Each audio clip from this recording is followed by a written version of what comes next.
Hey guys, it's Castro72, and I'm here with another Throwback Thursday for Nintendo Nation.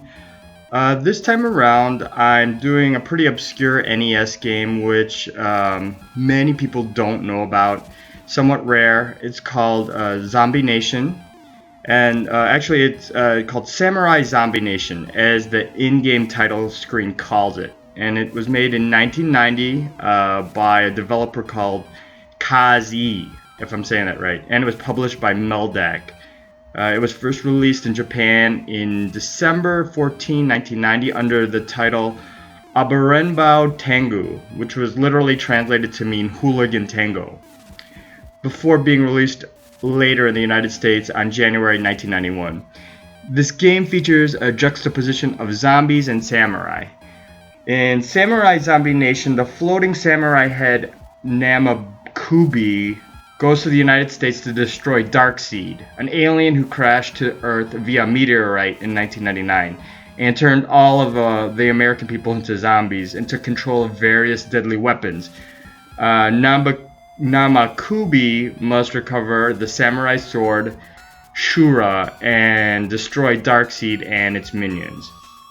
Now, depending on the version of the game, the player controls a giant, levitating, disembodied samurai head, Namakubi.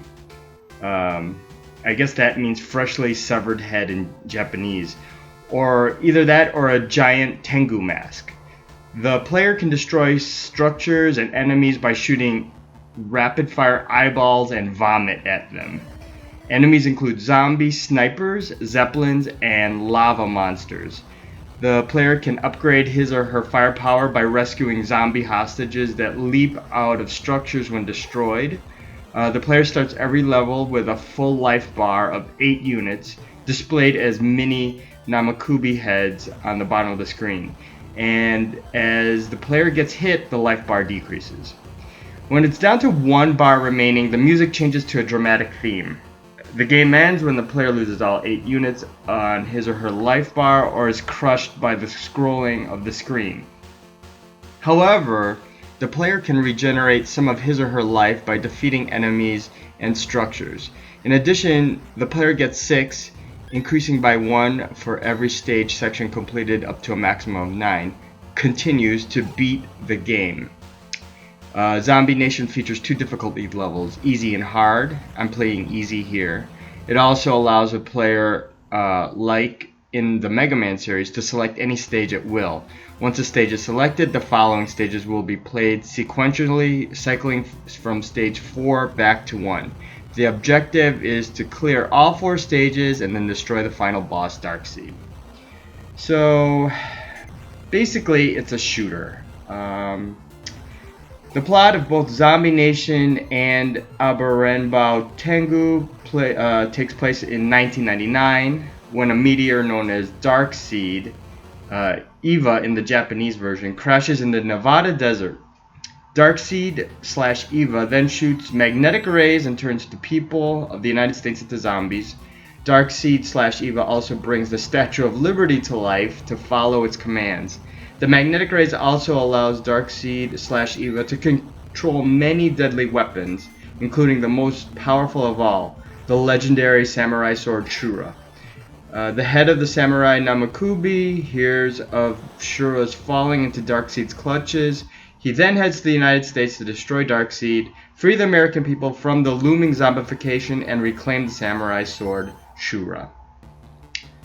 So, the game is first released in Japan under the name Abarenbao Tengu on December 14, 1990. The US version is released a month later, as both versions only have differences between the sprites, the Japanese version having a Tengu mask belonging to the Japanese folklore.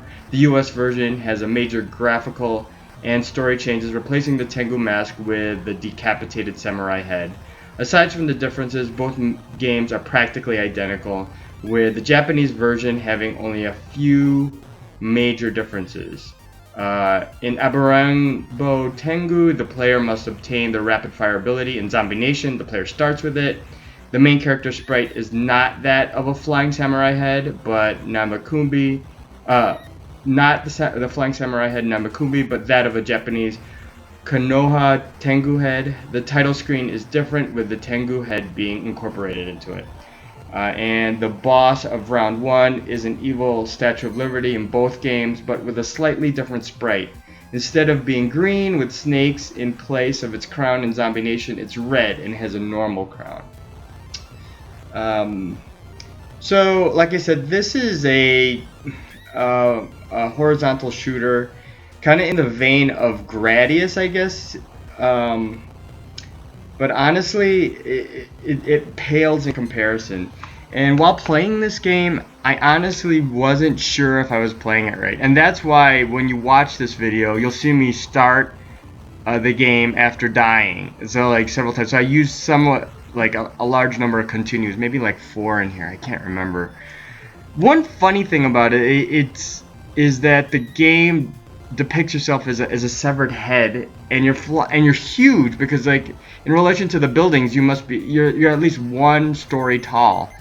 So in that respect, the game is just strange outright, and that you're shooting eyeballs and vomit. Again, it's just crazy. I guess another thing about this game is that it's made by a company, or published by a company called Meldak, and honestly, they weren't a very big Nintendo publisher. I think I remember only a couple other games from them, and they were on the Game Boy. There was one called Mercenary Force, and another called Hyankyo Alien. And when I was doing some research for this game, I really couldn't find much on Meldak. I mean, they kind of went in and out. Like, you don't really see anything from them except for this NES game and the 2 games I mentioned that are on Game Boy. It's sort of a strange little history.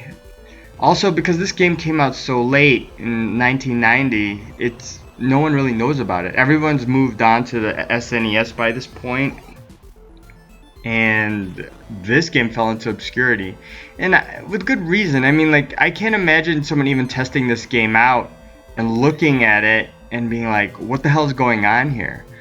I mean, I guess I would have bought it just for the mere fact of its strangeness. I mean, like, I like strange stuff that is like samurai stuff, and I think I do remember this game being played on a demo system at a store in the mall called Captron World of Nintendo, where I went on to work at that store for like a month. It was one of the shortest jobs I've ever had. But I think I remember seeing it, and yeah, it looked good, and I would have picked it up if it wasn't like $30. I mean, like, I would have picked it up if it was like $9.99. But I think I already had the Super Nintendo, and it was pretty much a forlorn conclusion. I was not going to purchase this game. So when did I purchase this game? I purchased it years and years later at Video Games Etc. at Norridge, Illinois. There I actually found it for $2.99. And honestly, I know the going rate for this game is actually kind of pricey, because it's hard to find and it's obscure. I don't know if I can do a quick Google search for Zombie Nation. I bet you it's probably pretty pricey. Let's see, pricing chart Zombie Nation. I'm doing this on the fly, guys.